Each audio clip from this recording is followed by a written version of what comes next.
Thank you very much for being able to be here. I have the responsibility to be the only thing that stands between you and the end of the Congress. And therefore, I would like to be brief, but nevertheless pass you on some maybe valuable information. I would like to start with two stories.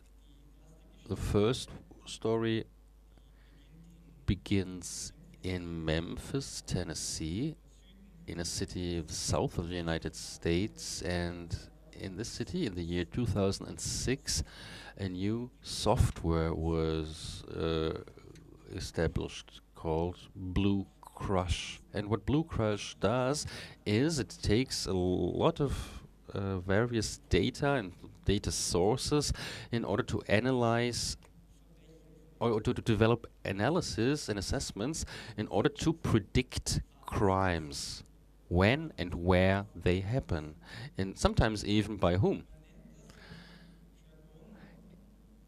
In the jargon of the US prosecution, it is called predictive policing. And the idea is that you could see the criminals, the offenders already in the data of the crime analysis. They say, or they promise 25% less violent offenses, whatever this means, and dozens of American cities have followed the Memphis example. That's the first story. The second story begins with something that all of you know very well, the flu. Every year, tens of thousands of people all over the world die from flu. But in the year 2009, a new flu virus was discovered, H1N1. But there was no new serum available, and researchers thought it could cost millions of people their lives. So if you don't have a serum, the best thing you can do is to stop or to slow down the spreading of the virus. But therefore, you have to know, where is the flu right now? In the United States, it goes like this. The Centers for Disease Control in Atlanta, they called upon physicians to tell them whenever they have a case of such a type of flu, in order to create a map of the spreading of the flu. And the identification of the data, all of these calculations took about 2 weeks. And if we're talking about a deadly or fatal pandemic, this is an eternity. More or less at the same time, in the same year, engineers of Google had a very different idea of how you can predict the spreading of the flu, not only on a national level, but even broken down different regions and even different cities. The idea was to trust the Google search patterns. Google receives every day 5 billion searches from all over the world.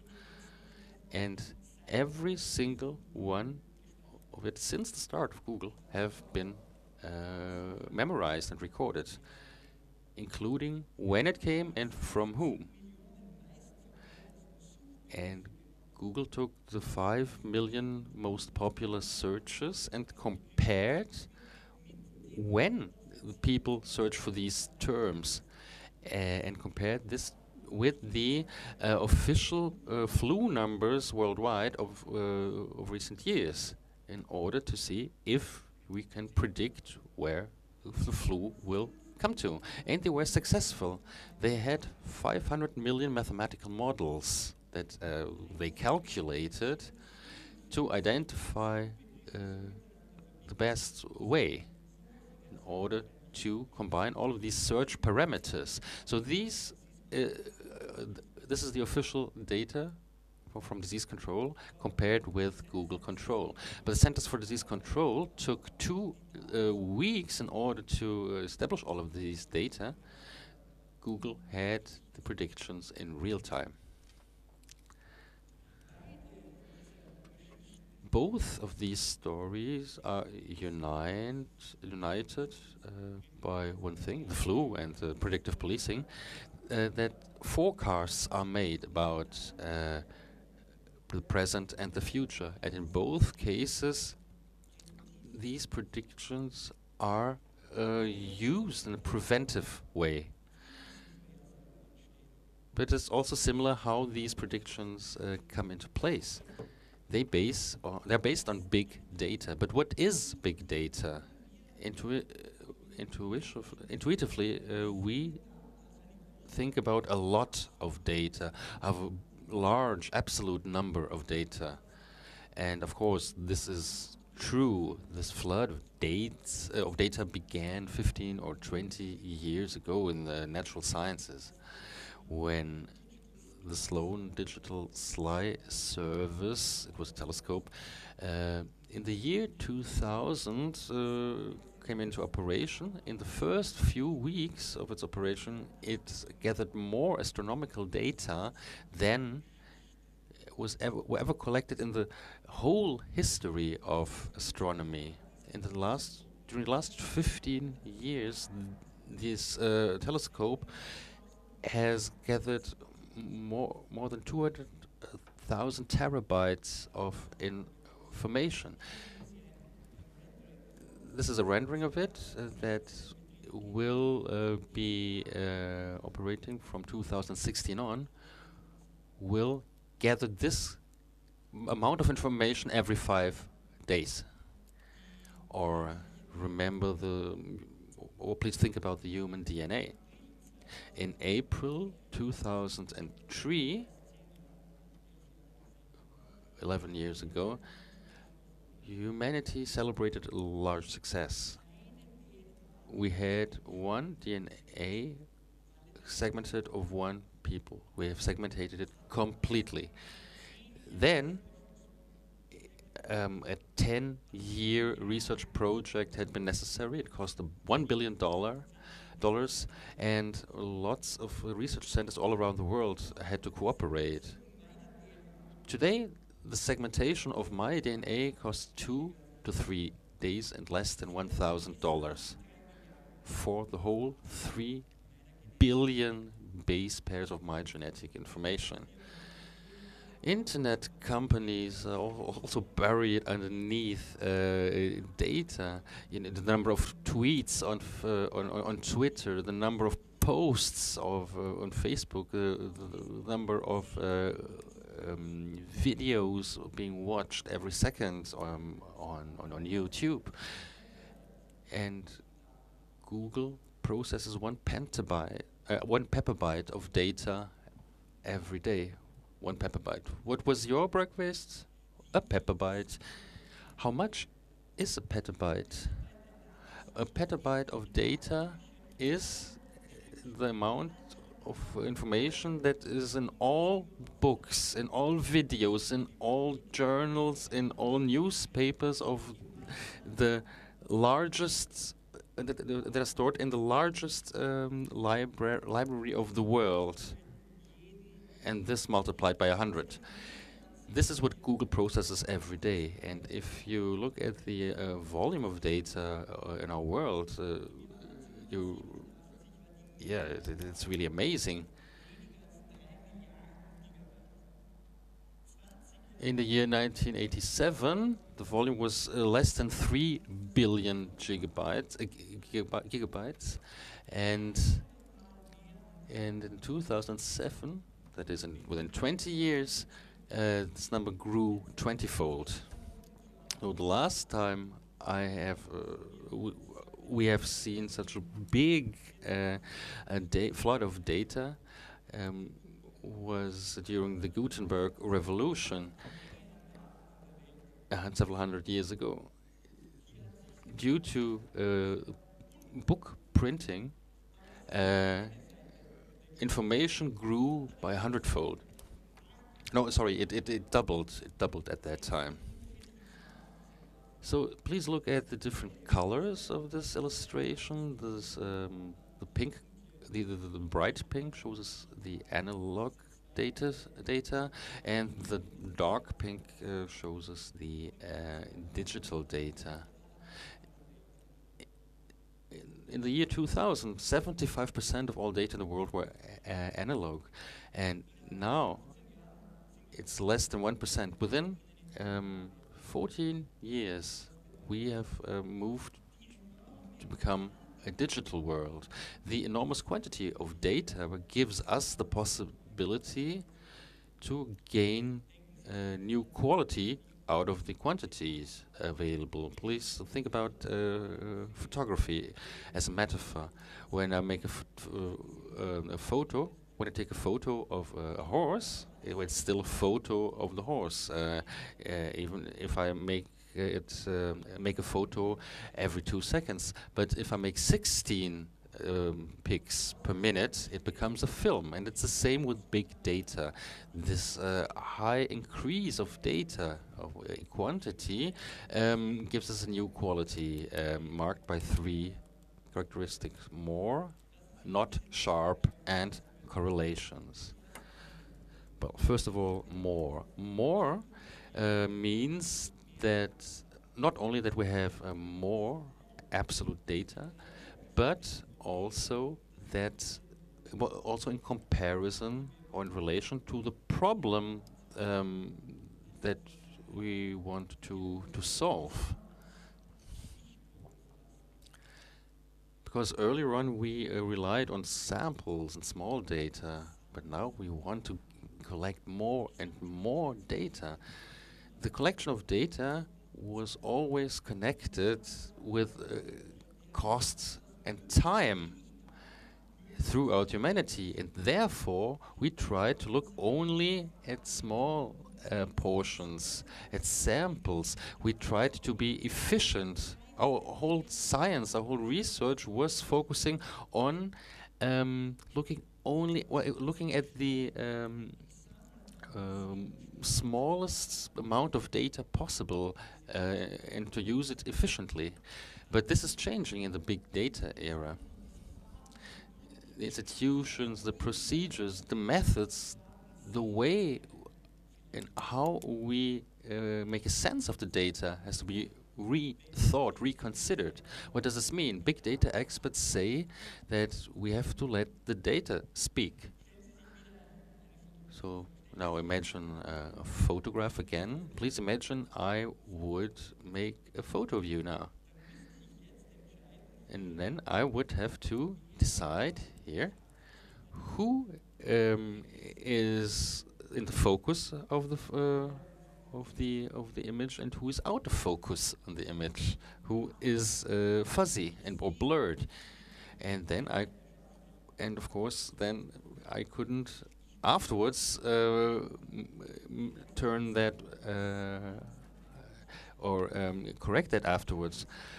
I have to decide at the time that I take the photograph which details are important and which details are not important, and I can't go back.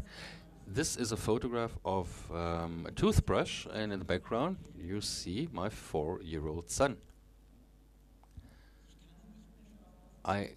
After taking the picture, I cannot make him sharp again.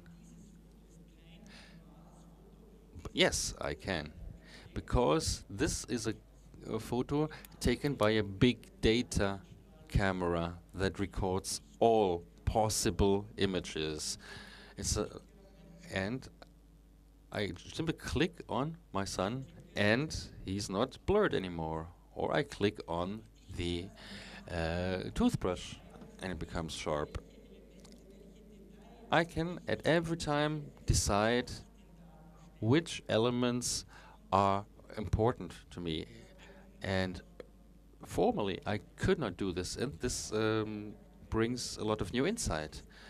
Well, one practical example that has nothing to do with prevention in order to introduce you into this material. It's about Amazon.com. When Amazon started almost 20 years ago, they had book reviewers that wrote reviews on books, and people said they were the best in the whole of the United States. And then the boss then said, from the data they recorded, we could predict if a person likes these books, then he may also like other books. And the marketing expert said, yeah, that's a great idea, we will do that.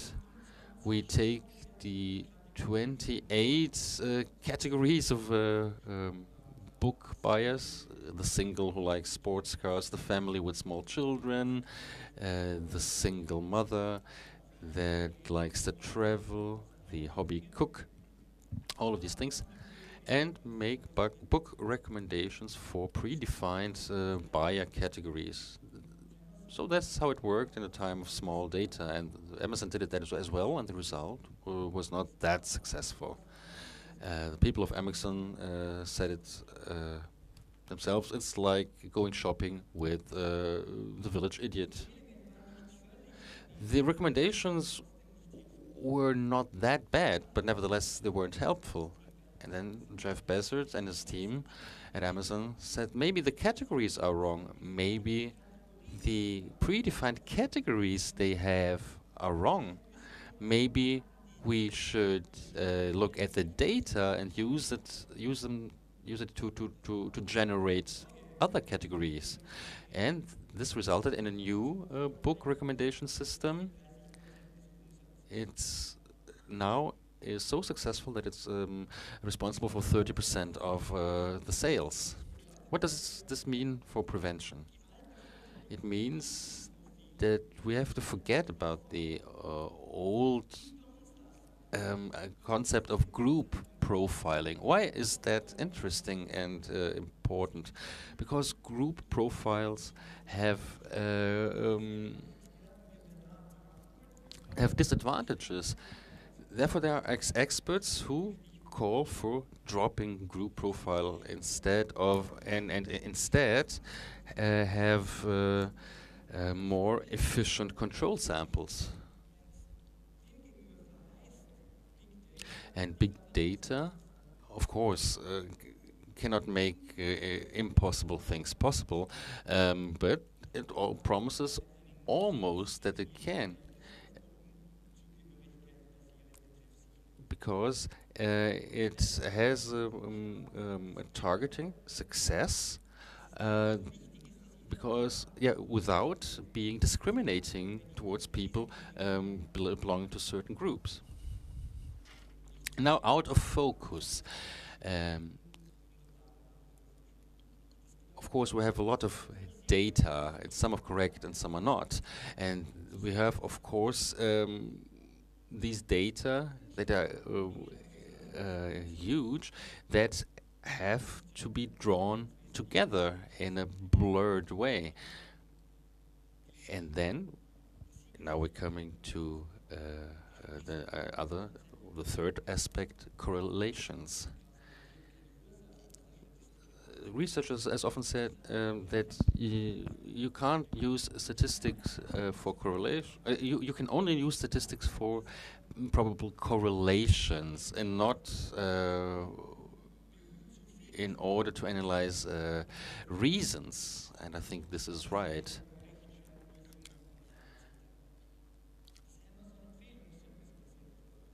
Also, well, there are certain things like the Google Translate or the Amazon recommendations. They always work on the basis of correlations, and this is why that's why these things are so important. If I would have come already yesterday to Karlsruhe and would have eaten here and would have eaten something that would have disturbed my stomach, I would have thought,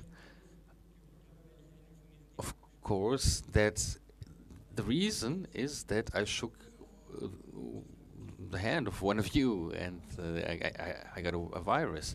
So we're always looking for correlations, and very often these causalities, these chains of causality, are not correct. They only give us the sensation that we have known something or discovered something.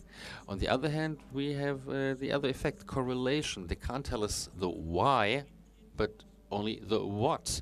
And as a first step, this is very often very vital. But nevertheless, we always fight this feeling. You know, the story of the Ignaz Semmelweis, who was a famous physician. He was very successful in fighting the childbed fever. He discovered that when doctors washed their hands before the treatment, before establishing a diagnosis, the number of childbed fever are reduced by half. But he had only thought that it was germs or something. So he did the right thing for the wrong reason. Here you see the curves after doctors started washing their hands. The number of cases dramatically dropped. So it would be a reason to introduce that on the spot in the in all of Europe. But it took several decades for this to become true, because several doctors accused Semmelweis of not being able to prove what the real reason was.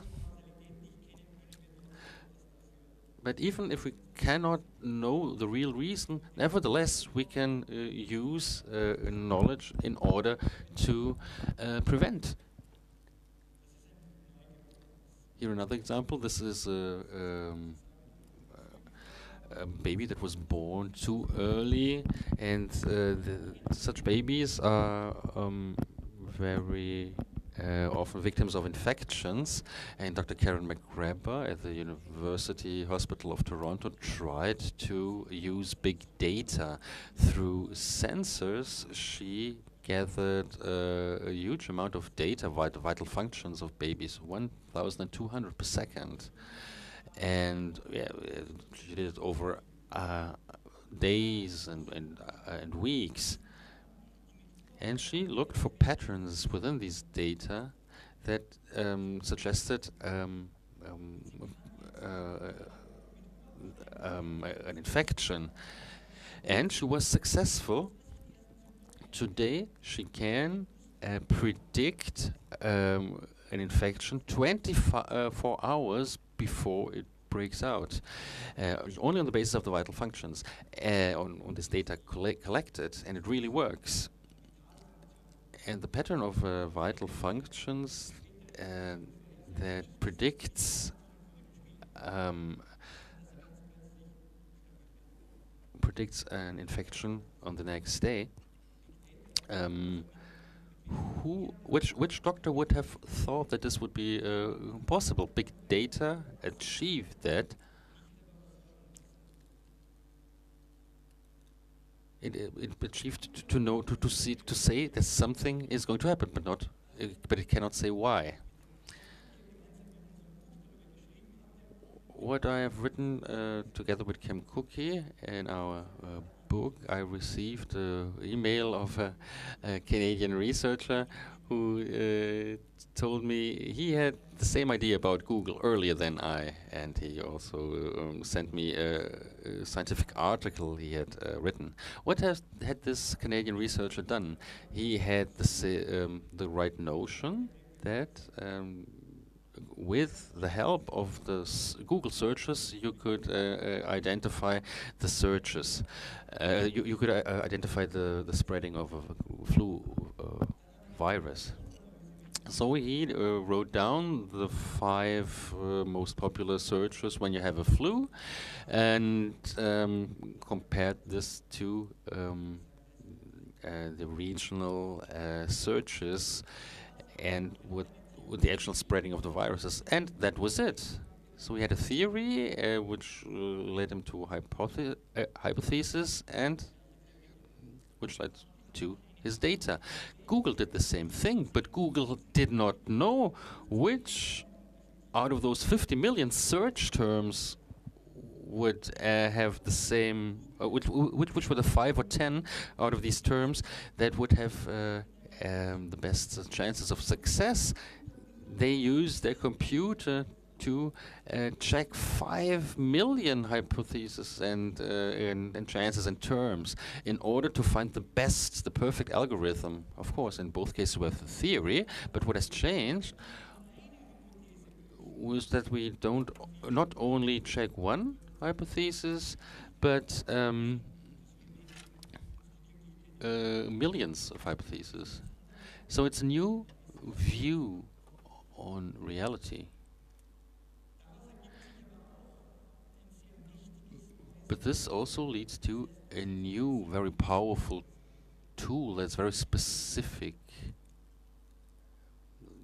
for the prediction of human behavior. In our society of today, we want to lower risks. We want to make the world more predictable, because this reduces the chance of negative surprises. So we can prepare the individuals and the whole society can protect themselves from these surprises, especially for politics. This seems to be very important and a big incentive. Big data predicts future human behavior. It doesn't show how we have already behaved, it predicts how we will behave.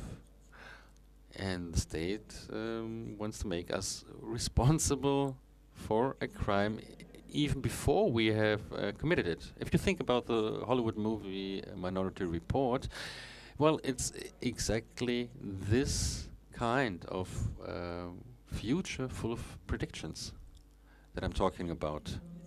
Isn't it always better to avoid or prevent a crime than to punish an offender afterwards? Because this way there wouldn't be a victim. I think that you, as prevention experts, are as skeptical as I am, because on the one hand, predictions never are perfect. They only offer you a statistical probability, and with that, through a routine, we would punish people who never committed a crime, and even worse, by interfering before the crime happens and bring the alleged perpetrator to justice. We don't provide to this person his free will, whether he wants to make something, well or not. How is such a person to prove his innocence? He doesn't have the possibility to prove to us that he wouldn't have committed the crime, and this would be a very bad world. It would also mean the end of responsibility, because the freedom of every individual of acting, of deciding to act, is an enormous right. But this way, this right would be lost. How could we, without free will, how could we still imagine personal responsibility and personal guilt? If I'm not free to decide what to do, then I am not, in the classical sense, be guilty. And if society imprisons me, nevertheless, then I cannot be guilty, because guilt only makes sense if I was free in my decision and deliberately chose the the wrong thing. So this end of guilt, as we know it, would mean that people that we incarcerate due to big data are not autonomous in their thinking, but nevertheless we punish them. So it would lead to something very bad. A punishment without guilt. It would be the end of human freedom. You use big data and punish people in a free state and the rule of law, or to quote Miss Angela Merkel, that's not possible. You cannot do that. But what if the state, if the government uses these big data only to check upon things, to check or to send a police car to the place where the possible crime will be offended? That wouldn't be wrong, or would it? How would the affected person feel about it? How would the neighbors react to the police car in the middle of the night, waiting in front of the house for hours? The limits between prevention and trying to avoid or avoid a crime, they are flowing. How can the state intervene here or decide in an interventional way? I think that it happens where we cannot make any decisions at all.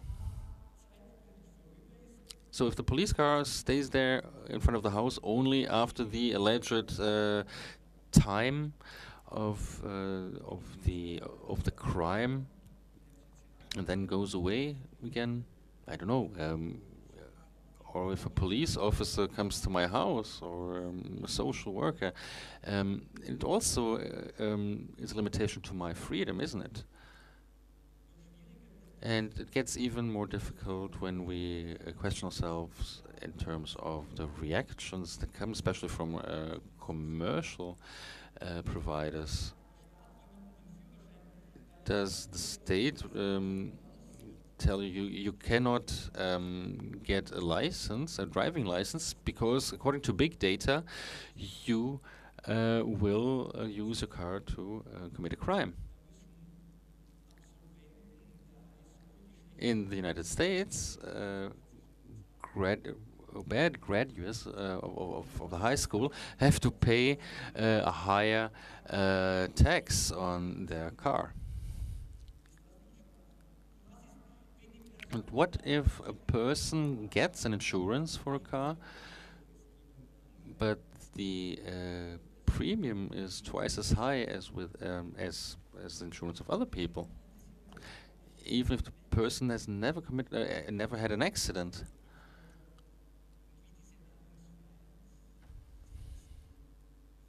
So we have to take into consideration how the freedom of action will be influenced of every individual. But the problem is not the big data prediction, but the but for what purposes big data is used. Making people responsibility for something they haven't done means using correlations that only can tell us what, and to abuse these correlations, saying that they also tell us the why, but that is simply not true. And big data correlations are not appropriate in order to decide who is responsible. Unfortunately, we people are conditioned to see the world as a chain of reasons and consequences. And big data is being abused or taken advantage of here. I'm moving to the end, and I would like to present you or suggest methods of possible controlling of that. We are having a public debate about the limitations of predictions in the era of big data, from the private sector, but also from the government sector. Which functions and possibilities of control are there? First of all, we have to protect the freedom of action of human beings. We now have to create additional human rights for the 21st century. They can protect us from the abuse of big data, so that we can preserve our human freedom of action. And for the future, it also means no individual responsibility, no punishment without a cause. This also means not only for the state, but also for the private sector, that's far or more far-reaching than the prison sentence. That we have to make big data transparent, and because otherwise, it has to be confutable as well. And thirdly, we need help from a new cast of experts who we call the algorithmics,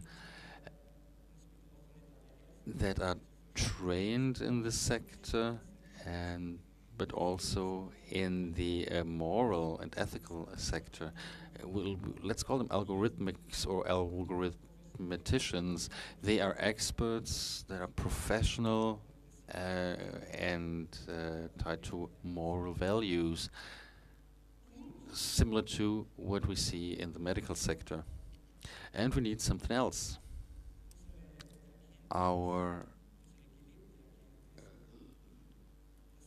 lived knowledge, our awareness that this central freedom also means to accept a slight risk, because we have to accept that we human beings are vulnerable and have to be vulnerable, because we want to remain human beings and not only small wheels in a big machine of predictions and risk management. Big data will surely help us to understand the world better. Our decisions will be improved. But big data also comes along with a whole series of new risks. What is important here is that we should use this powerful tool of big data in a way that we remain in charge of it. It is important to learn from data, but of course at the same time preserve a space for our originality, our creativity, our irrationality, and also for our freedom to opt against what big data suggests us. Because at the end, data are always a shadow of reality and therefore never complete. And for this reason, we have to guarantee that we go into this big data era with a large share of humility and humanity.